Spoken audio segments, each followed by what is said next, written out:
ghost cat, Kathleen, officially, yeah, get my name changed to Kathleen. So now I'm registered officially with SAG as Kathleen. Yeah! When I say nothing to see here, you know exactly what I mean. People were saying, oh, this Jeffrey Epstein death, it's all blown out of proportion. It's your conspiracy theorist. There's nothing conspiracy about this. If something like a Mack truck runs you over, yeah, then you're dead. You're run flatly dead. But let's look at the circumstances.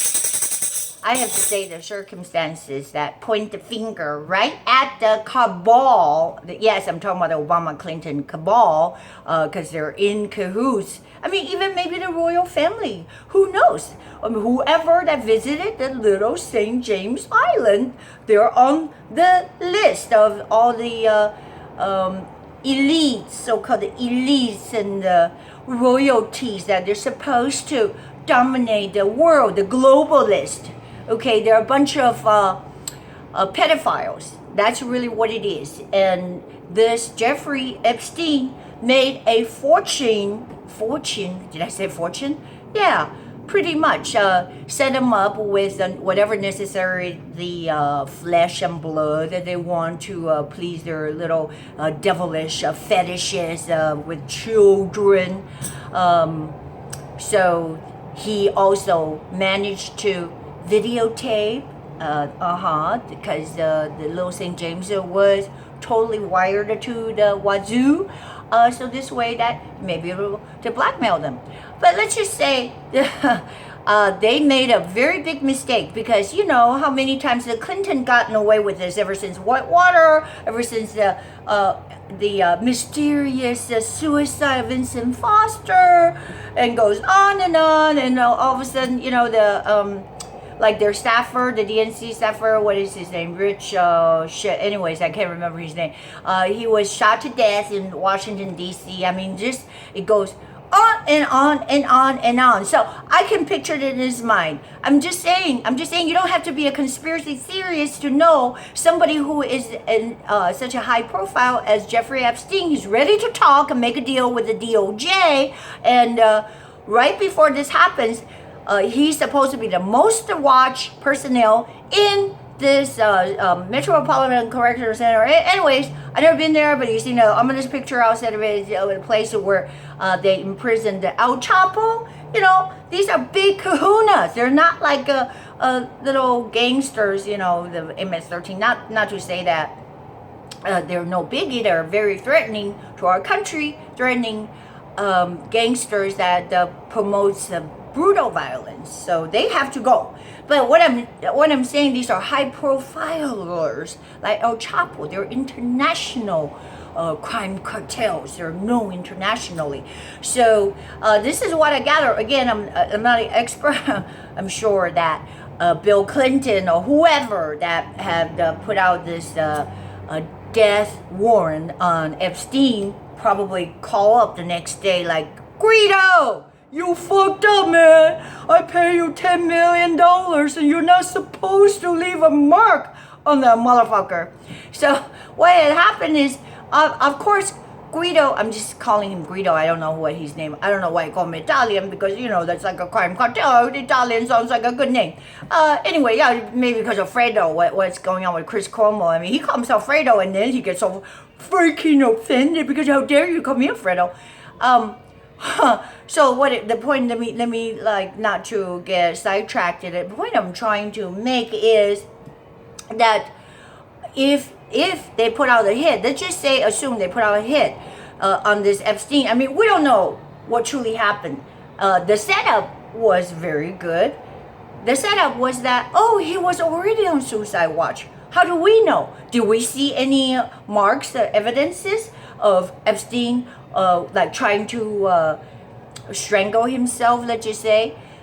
So the setup was there to lead the audience. I mean, come on, don't be foolish. This is not a conspiracy thing. I'm just saying these are powerful globalists that you have to wake up and know that they do exist, and their evilness is trying to devour this country, divide us so that we will hate each other and while they get away with gazillions, where they're just demolishing countries like the United States of America by dividing us, by saying that you're all racist, you're deplorables if you support Donald Trump. So anyways, to cover up this crime, they set this up, and it's perfect because it's in New York, and it's a stronghold for the Democrats, and the DNC machines were totally at work.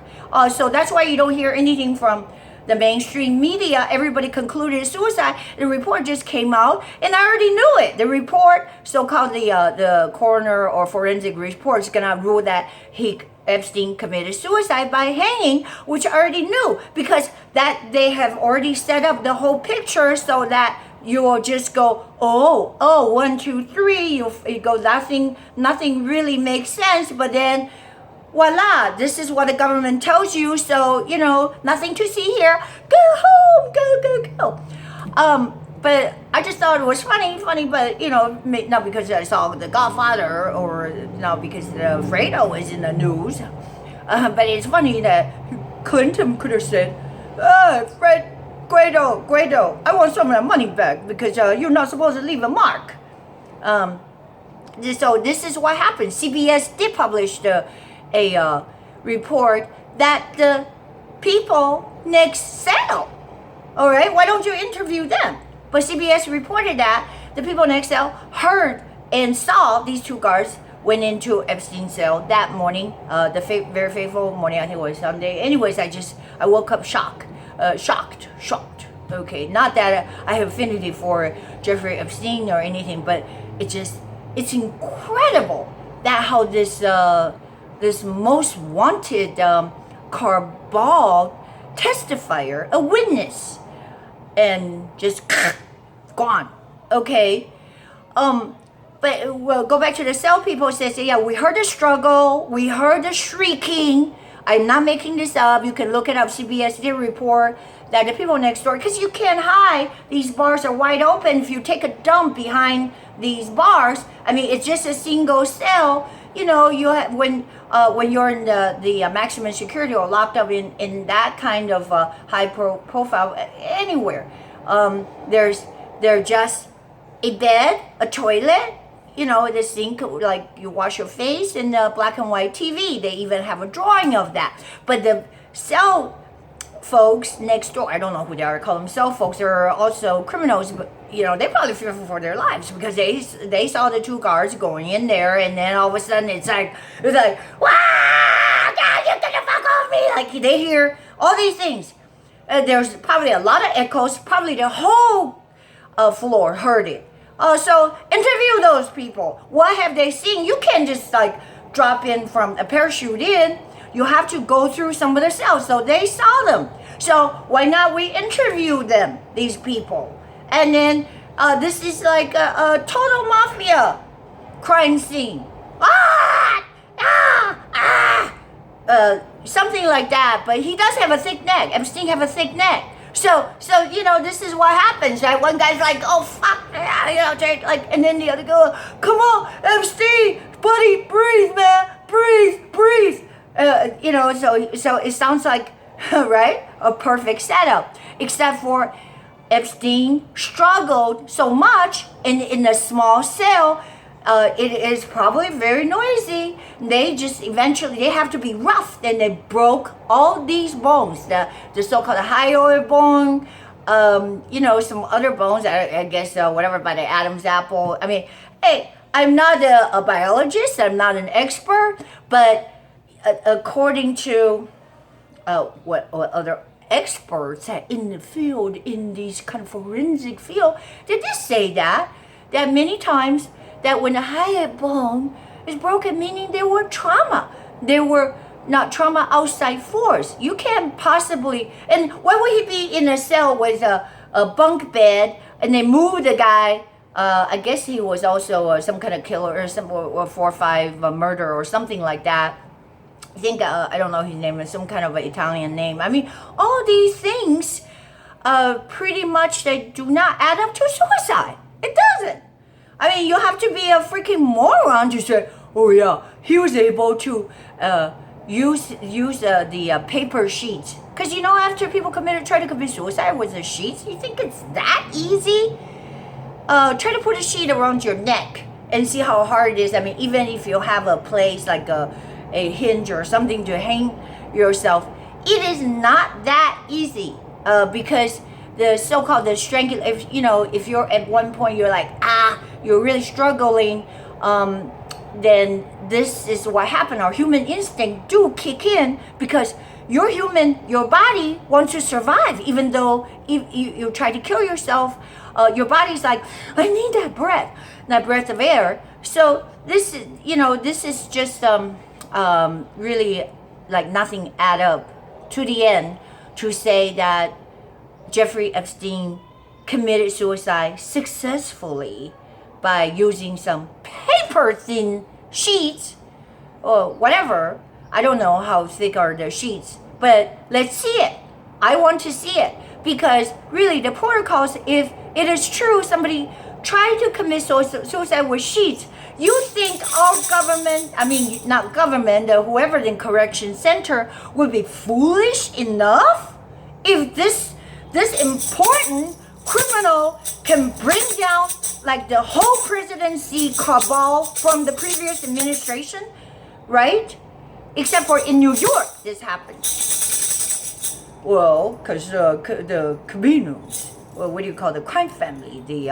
We're talking about, you know, not talking about the Corleones, but, you know, the Godfathers or whatever. But hey, you cannot exclude that.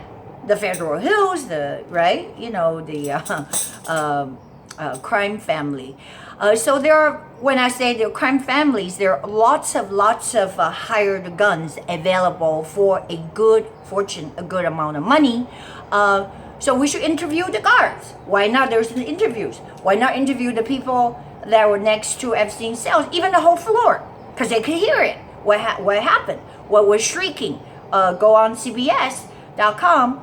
And they have this story about, I mean, as much as I would give them credit, as much as all these cabal people, they're part of the DNC network, the MSNBC, NBC, CBS, I don't believe in them anymore. And they already silenced Alex Jones and, you know, they so-called conspiracy theorists. But anybody who speak conservatively, even the Health Ranger, that they silence and pull their platforms. So this is why you have to think for yourself instead of being brainwashed.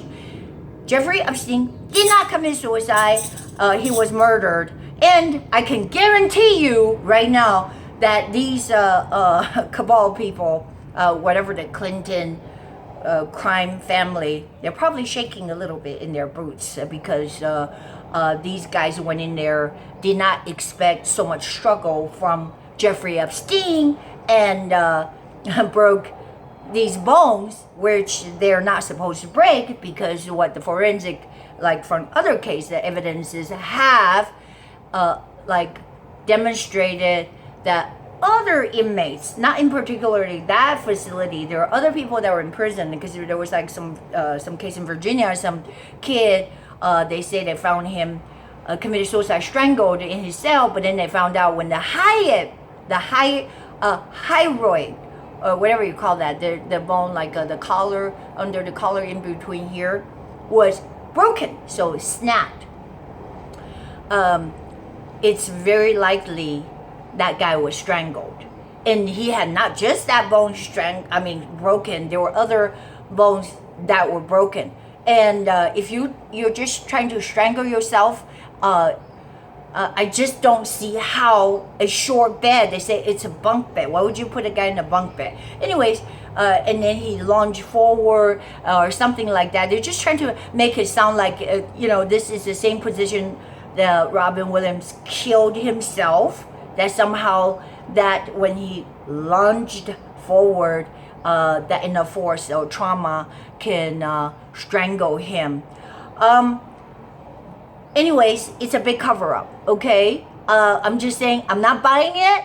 I want to see what the other inmates says. I want to interview from the guards. Where did they go? And believe it or not, the little St. James has been cleaned up. Before the FBI got in there, there were drone footage showing that that all the computer, all the surveillance, of course you think that they're going to leave that around. They're going to clean up every bit, scrub every bit of evidences. So probably, I don't know, whoever that was involved, you will be very surprised. And there will be a lot of Congress people, probably. Those are into the pedophilias. Definitely the Clinton crime cartels. There is no doubt in my mind. Of course, we say Clinton crime cartel because they're, they're the biggest swamp thing out there that we know. Clinton, Obama, that syndicate with Comey alone with, just go on. And even now, we still have a lot of these swamp creatures, Mueller per se, that's in our government. So how do you get them out? You just have to fight back. Meaning, like right now, as Donald Trump is ordering the thorough investigation, so I would say, yeah, for sure, we need to see the interviews, the witnesses of all these people, the guards and surrounding cellmate. That's that. Okay, you go get them. You go get them, Tiger.